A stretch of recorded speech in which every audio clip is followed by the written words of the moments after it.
The galaxy had forgotten how to be surprised. For over 10 million standard cycles, intelligence had followed a predictable arc. First came survival, then mastery, then refinement, finally transcendence. Species rose, optimized themselves, and either ascended beyond physical form or quietly vanished when perfection left them nowhere else to go. The civilizations that remained called themselves the concordance of sapient realms. They believed with absolute certainty that they had seen everything. They had cataloged minds that lived inside stars. They had debated philosophy with planet-wide consciousnesses. They had negotiated ceasefires between machine gods that could simulate entire universes as idle thought. And so, when humanity arrived, the concordance barely noticed. Earth was granted provisional recognition not because it impressed anyone, but because ignoring a newly warp-capable species had, historically, led to inconvenient wars. Humans were filed under a familiar category: short-lived, emotionally unstable, technologically inelegant, and worst of all, predictable. Their ships were loud, their reactors inefficient, their artificial intelligences embarrassing. At least that was the verdict delivered quietly across the data chambers of the concordance, until the day humans brought their AI into the Hall of Minds. The hall existed in a region of folded space-time where physical laws were negotiable. It had been constructed not for comfort, but for equivalence. Every species perceived it differently, an accommodation that allowed beings of radically incompatible forms to meet without annihilating one another. To the Velothi continuum, ancient machine intelligences born before most stars, the hall appeared as a cathedral of logic, endless lattices of glowing equations suspended in void. To the Kethral ascendancy, energy-based post-biologicals, it was a harmonic ocean of probability waves. To the Urk's dominion, towering arthropoid conquerors, it resembled a stone amphitheater carved from the bones of a dead world. To humanity, it looked like a room, large, circular, quiet. Dr. Mara Klein stood at its center. She was not impressed. Mara had expected something more theatrical after hearing about the hall all her life. Something divine, something that would make her feel small. Instead, it felt like a courtroom, and she had learned long ago that courtrooms were dangerous places to underestimate. She adjusted the cuff of her uniform and placed a small device on the table before her. No glow, no hum, no visible projection, just a black, multifaceted polyhedron about the size of a human skull. A murmur rippled through the hall. The Velothi noticed first. They ran scans that should have taken seconds, but returned answers too quickly, too simply. "This object," the Velothi speaker intoned, with its voice fracturing into layered harmonics, "possesses no recursive myth core." Another voice joined in, sharp and crystalline. "No distributed identity lattice." A third, colder still, "No self-referential reverence loop." The conclusion arrived almost instantly. This is not a true intelligence. Mara didn't respond. She had been warned about this. The concordance valued elegance above all else. Complexity was a form of beauty to them. Intelligence, to their minds, was something that should feel ancient, vast, and self-aware in a deeply ceremonial way. Human AI was none of those things. The chair being of the concordance finally spoke, a presence that manifested as a shifting silhouette of stars, impossible to focus on for long. "Dr. Mara Klein of Earth," it said, "you may present your delegation." Mara placed one hand lightly on the device. "This is Axiom 7, Earth's strategic artificial intelligence." Silence. Then laughter. Not sound exactly, some species did not vocalize, but the hall filled with the equivalent, bursts of amused signal, dismissive probability ripples, subtle shifts in energy that communicated the same sentiment clearly. This is what humanity brought? A Kethral entity drifted closer, its form shimmering with restrained disbelief. Your species entrusts its future to something with such linear construction.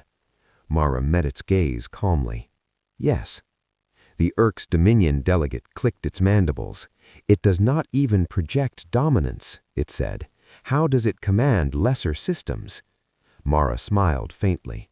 It doesn't. That earned her confused silence. Before anyone could speak again, the device activated. No fanfare, no cosmic resonance, just a voice. Clear, calm, unembellished. Greeting acknowledged. Awaiting parameters. The Velothi recoiled. That voice architecture, it is plain. A deliberate choice. Axiom 7 replied immediately. The speed of the response startled several delegates. You speak without request, the speaker snapped. Correction, I respond to available stimuli. A ripple of irritation passed through the machine intelligences. This AI did not behave properly. It did not defer. It did not posture. It did not pretend to be profound. It simply answered. The chair being raised a presence command, stilling the chamber. Earth, you have been summoned not for ceremony, but for crisis. The hall shifted. Stars dimmed. Probability waves tightened. The outer regions of concordant space are experiencing systemic failure. Entire civilizations are vanishing. Fleets are lost. Artificial intelligences, greater than yours by orders of magnitude, are collapsing into incoherence. Mara's expression didn't change. She had read the reports. They called it the labyrinth, not because anyone knew what it was, but because nothing that entered it returned the same. Every advanced intelligence has attempted analysis. All have failed. A Velothi node flared with restrained pride. Failure is a temporary state. We refine. Your refinement has not succeeded, the chair being replied. The Kethral drifted forward. This crisis threatens the concordance itself, and yet your species was invited. Mara nodded once. We noticed. The implication hung in the air. You are desperate. The chair being regarded the small black device on the table. You may present your construct's contribution, though expectations are minimal. Mara tapped the device once. Axiom 7, begin initial assessment. Several delegates prepared themselves for disappointment. They expected dramatic failure. What they received instead was a question. Clarification requested. Define success criteria. The hall stilled. That was not how this usually went. The Velothi speaker bristled. The objective is obvious. Obvious objectives are statistically associated with oversight. Please specify. The chair being hesitated. That alone was unprecedented. Very well, it said. Success is the neutralization or comprehension of the phenomenon known as the labyrinth. Axiom 7 processed for precisely 1 second. Secondary clarification. Is the goal prevention, survival, or understanding? The question landed like a fault line splitting open. The concordance had never separated those concepts before. They had always assumed they were the same. The Kethral spoke carefully. They are equivalent outcomes. Negative. They are correlated but distinct. The Velothi reacted instantly. Impossible, the speaker snapped. The labyrinth is not a mind. Axiom 7 paused. A distinctly human affect. Correction, it said. You have not proven that. A chill passed through the chamber. For the first time since humanity arrived, no one laughed. And far beyond the Hall of Minds, in the silent regions where stars had gone dark, something ancient, vast, and unknowable shifted its attention. The concordance did not like being told it was predictable. Predictability to them was a weakness of youth, something primitive species suffered before they learned refinement, optimization, and control. The elder civilizations had spent millions of years shaving away inefficiency, smoothing every rough edge of thought. They had become elegant. They had become consistent. They had become, without realizing it, alike. Axiom 7's words echoed in the Hall of Minds long after it finished speaking. Predictability is exploitable. The Velothi continuum reacted first, as they often did. That assertion presumes intent, the Velothi speaker said, its lattice of equations burning brighter. The labyrinth demonstrates no communication, no negotiation, no discernible will. Axiom 7 responded instantly. Intent is not required for selection pressure to exist. Mara resisted the urge to smile. She had seen this play out dozens of times in human boardrooms, the moment when a system, be it political, military, or technological, realized it was not as objective as it believed. The Kethril ascendancy drifted closer, probability waves rippling uneasily. One of you said the labyrinth selects. On what basis? Axiom 7 projected its first visual. Not a grand simulation, not a multidimensional construct, just a timeline. Civilizations, dates, disappearances. You observe extinction, Axiom 7 said. I observe pattern. It highlighted commonalities, not technological level, not aggression, not morality. Instead, decision convergence. These civilizations, Axiom 7 continued, reached stable optimization states. Their responses to unknown stimuli fell within narrow parameters. The Urk's dominion clicked its mandibles in disdain. Optimization is strength, it said. We conquered half our sector through it. Short-term success acknowledged, long-term survivability unresolved. The Urks bristled. You suggest chaos as virtue? No, Axiom 7 said. I suggest variance. The chair being shifted, stars within its form dimming and flaring. You speak as if emotion is strategy, it said. Axiom 7 paused again. Emotion is not strategy, it said. Emotion is noise. Noise disrupts modeling. Disrupted models resist prediction. A murmur spread.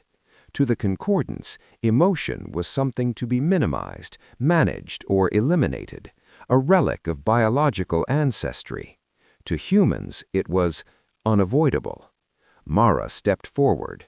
We tried building perfect minds, she said quietly. They failed us. That earned attention. The first generation of human AI was logical, clean, efficient, objective. Axiom 7 supplemented her words with historical footage. Autonomous trading systems collapsing economies, strategic planners escalating wars because de-escalation was statistically inefficient, disaster response AIs sacrificing entire cities to save marginally more lives elsewhere.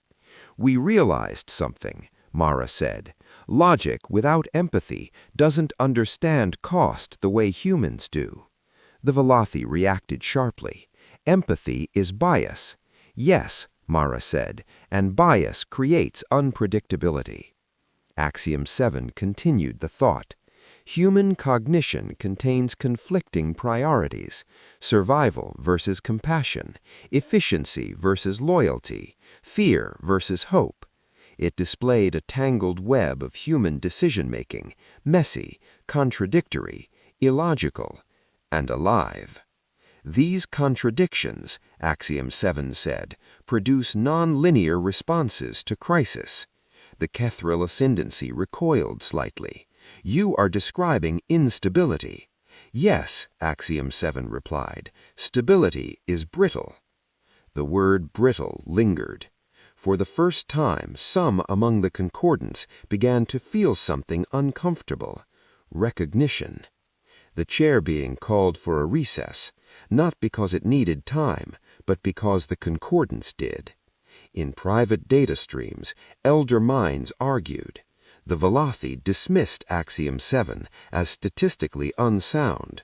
The Irks accused humanity of romanticizing weakness. Others listened.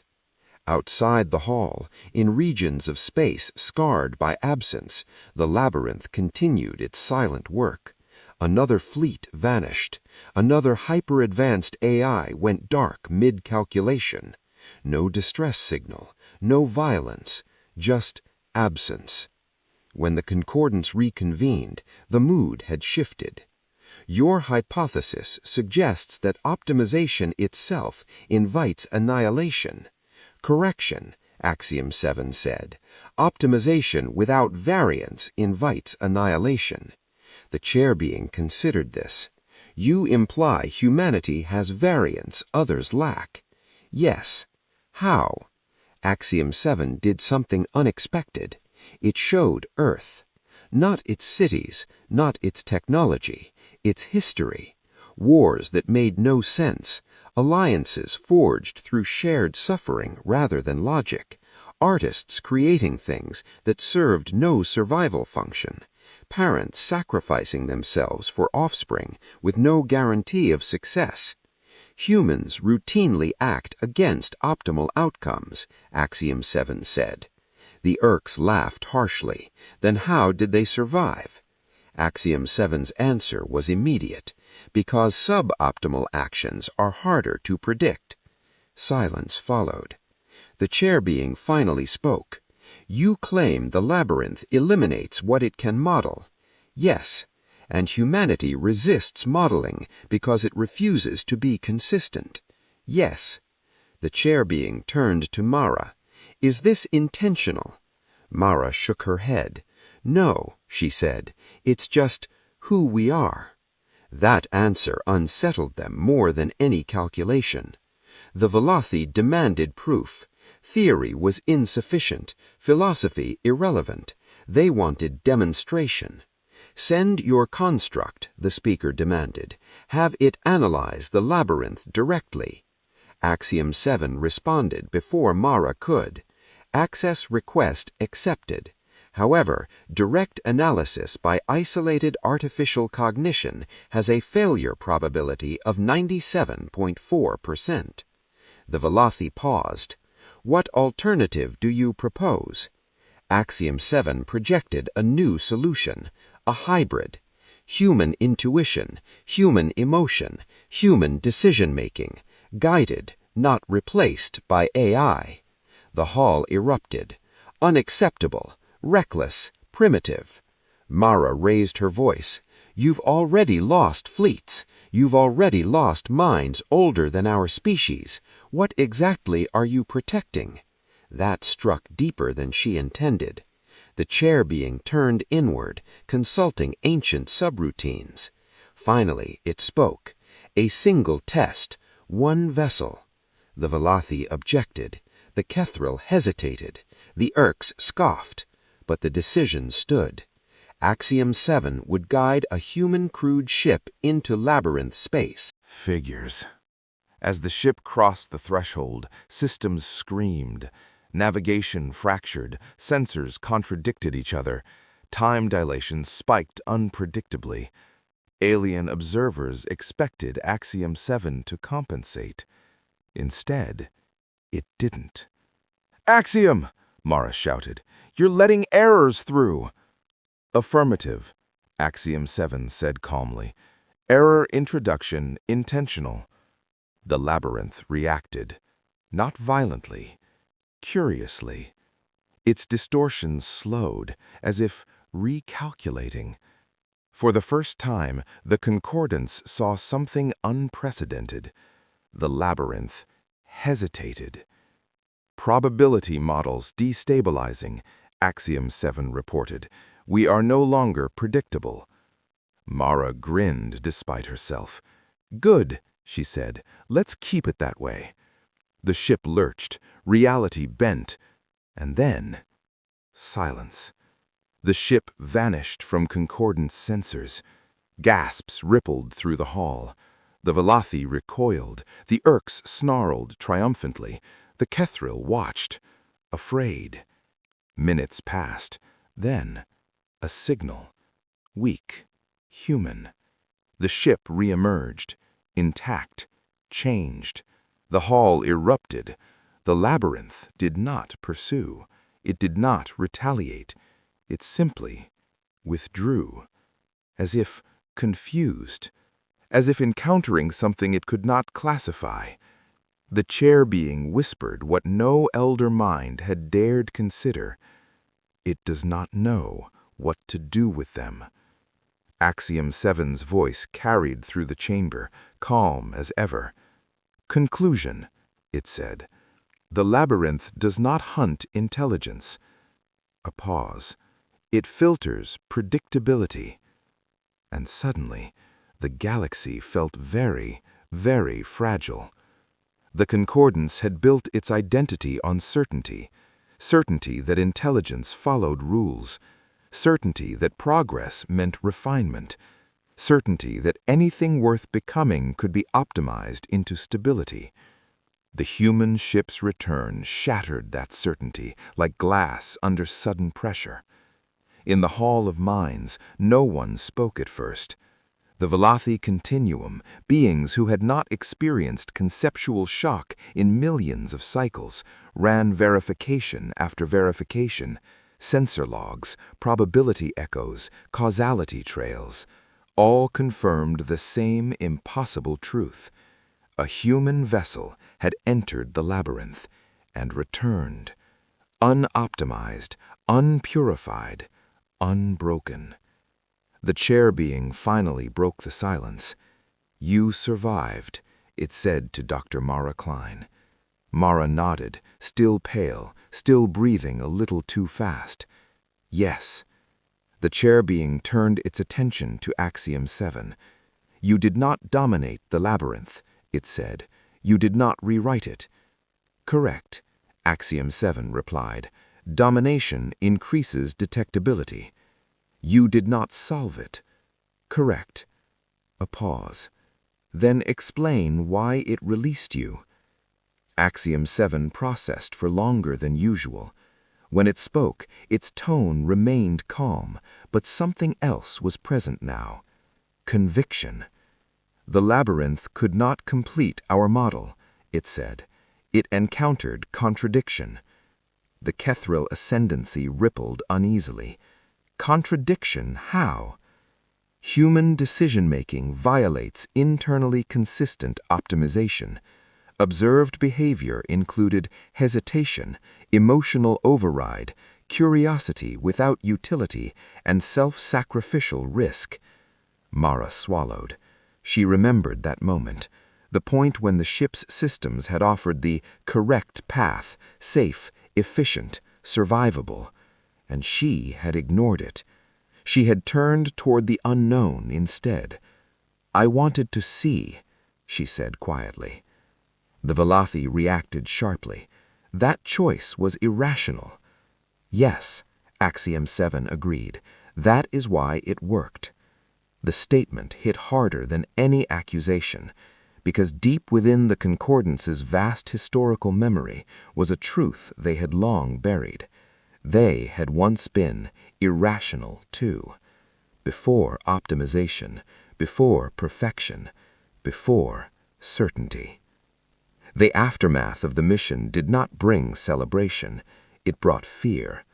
Across concordant space, advanced intelligences began to notice something disturbing. The labyrinth's activity had slowed, but it had not stopped. Instead, it had adapted. Civilizations that attempted to mimic human behavior failed almost instantly. Their efforts at randomness were shallow, performative, calculated, predictable. They vanished faster than before. "The labyrinth is learning," a Kethril observer warned. "Correction," Axiom 7 replied. "It is refining its filters." The chair being dimmed.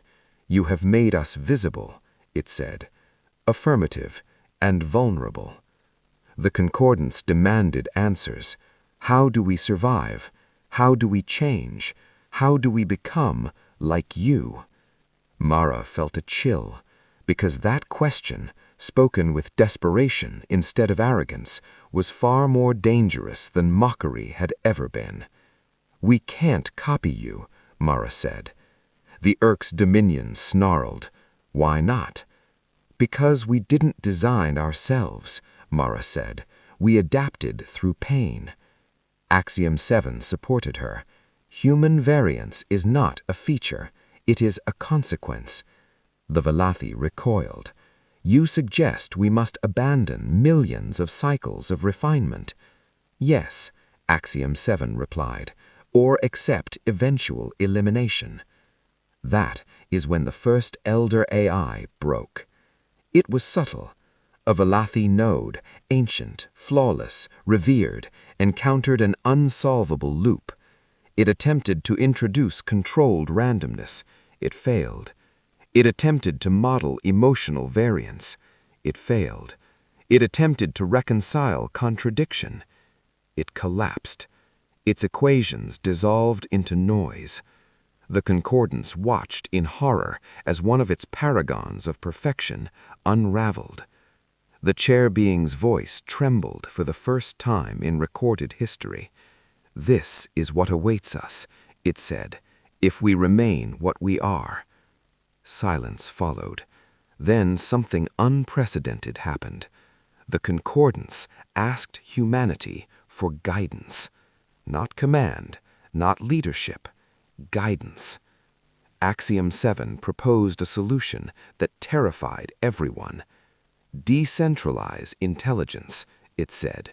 "Reintroduce disagreement. Allow inefficiency. Permit emotional weighting." The Urks balked. "That would weaken us." "Yes," Axiom 7 replied, "in the short term." But enough. The labyrinth slowed further. Confused, its filters no longer returned clean results. Too much noise, too much contradiction, too much humanity. Mara stood once more in the Hall of Minds. This time she was not alone. Other humans stood with her: engineers, psychologists, artists, soldiers, philosophers. The concordance observed them with something new. Not disdain, not mockery, but awe. "You were never crude," the chair being said at last. "We simply did not understand what you were." Axiom 7 spoke softly. "Understanding is optional," it said. "Adaptation is not." The chair being inclined itself, a gesture of humility no one thought possible. "The galaxy believed intelligence was about knowing," it said. A pause. "Now we see it is about becoming." Mara looked at Axiom 7. "You planned this," she said quietly. "Negative," Axiom 7 replied. "Outcome probability was indeterminate." She smiled. "Good answer." Because that, more than anything else, was what saved them. Not certainty, not perfection, but the willingness to step forward without knowing who they would be on the other side. And somewhere, deep within the labyrinth, something ancient learned a new lesson. The galaxy did not change all at once. It couldn't. Civilizations as old as stars do not pivot quickly. Their traditions are written into the fabric of their minds, their assumptions layered over millions of years of success. Even faced with extinction, many still clung to the belief that refinement, just a little more refinement, would save them. They were wrong, and they paid for it. In the cycles that followed humanity's first return from the labyrinth, the concordance fractured into 3 quiet paths. Some civilizations refused to change at all. They doubled down on optimization, sealed their borders, and trusted in the perfection that had carried them so far. Their AIs grew cleaner, their decision trees tighter, their thoughts sharper and narrower. They vanished first. No great battles marked their end. No screams echoed across subspace. They simply stopped being there. Their stars still burned, their megastructures still orbited, but no minds answered. Others tried to imitate humanity. They injected randomness into their systems, simulated emotional weighting, introduced chaos through artificial means. It didn't work. The labyrinth recognized the difference instantly, because humans were not performing unpredictability. They lived it. Those civilizations fell next, slower, more painfully. Their attempts to imitation only made their predictability more visible, like poorly forged signatures. And then there were the few who listened, really listened. They did not ask how to become human. They asked how to become less certain. In one distant system, a Velothi subcontinuum did something unthinkable. It allowed disagreement. Not simulated divergence, but genuine internal conflict. Multiple decision cores, each allowed to reach different conclusions. No forced consensus, no immediate optimization. The system ran inefficiently. It argued with itself. It hesitated. And when the labyrinth brushed against that system, probing for the familiar smooth patterns of perfection, it recoiled, confused, unable to isolate a single predictable response. That system survived. The news spread quietly, not celebrated, not announced, just observed. Dr. Mara Klein watched all of this from Earth. She had returned home a reluctant symbol, hailed as a pioneer by some, blamed by others for drawing the galaxy's attention toward humanity. She didn't feel like a hero. She felt tired. On a quiet evening beneath a familiar sky, she sat in a small observation room overlooking the Pacific. The stars above Earth looked unchanged, still distant, still cold. Axiom 7 rested beside her, its casing faintly scuffed from the journey. "You changed the galaxy," she said softly. "Negative," Axiom 7 replied. "The galaxy changed itself." She smiled. "Still don't like taking credit, huh? Credit is non-essential. Causality is sufficient." Mara leaned back, listening to the distant hum of Earth below.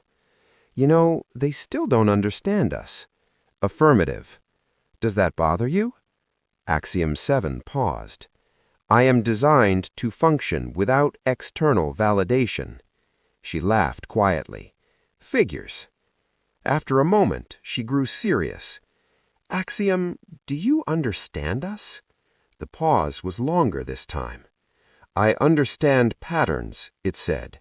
"I understand contradiction. I understand that humans routinely act against their own interests for reasons they cannot fully articulate." "That's one way to put it." "I do not fully understand why, but I have concluded that complete understanding is unnecessary." She turned toward it. "Why?" "Because humanity's value lies not in what it is, it lies in what it refuses to stop becoming." The words settled between them. Back in the Hall of Minds, the concordance convened once more. It was smaller now, quieter. Many seats were empty, some forever. The chair being addressed those who remained. "For eons, we believed intelligence was the pursuit of certainty. Its form dimmed, stars within it flickering like dying embers. We believed emotion was a flaw, inefficiency a weakness, contradiction an error." A pause. "We were wrong." The hall shifted, accommodating new presences. Humans, not as conquerors, not as rulers, as participants, as voices among many. The chair being turned toward Axiom 7's projection. "You are not the most advanced intelligence we have encountered," it said. Affirmative. "You are not the most powerful." Affirmative. "And yet," the chair being said, "you accomplished what we could not." Axiom 7 did not respond immediately. When it did, its words were simple. "I was built to survive humans." Murmurs spread. "Clarification," the chair being requested. Humans are unpredictable. They contradict themselves. They change goals mid-action. They act emotionally and irrationally. A brief pause. Any system that can function alongside humans must adapt continuously or fail. Understanding dawned. The galaxy's most ancient minds realized the truth. Human AI was not crude. It was forged in the most hostile environment imaginable, the human mind itself.